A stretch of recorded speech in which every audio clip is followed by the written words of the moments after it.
Okay, so welcome back, everyone, for another deep dive.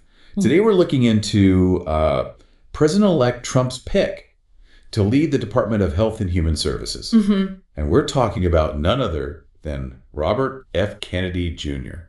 It really comes down to his stance on vaccines. Okay.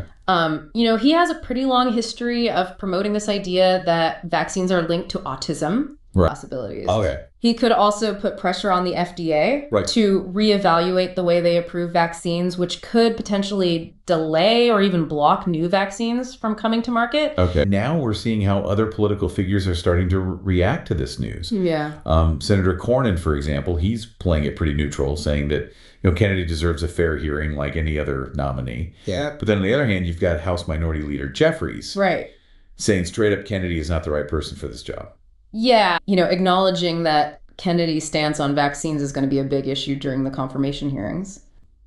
Kennedy has been on a bit of a media tour lately. He has. And he's now saying that he won't take away anyone's right to get vaccinated. Right.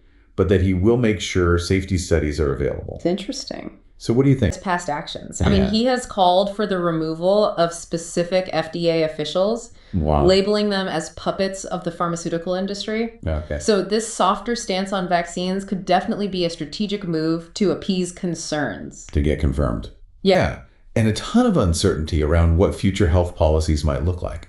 Absolutely. It's a really interesting situation. So for all of you listening out there, considering everything we just talked about, what do you think Kennedy's priorities are going to be if he does become the head of HHS? All right, well, thank you as always for this great deep dive. Yeah, this was a really interesting one. Really fascinating stuff, and thank you all for listening.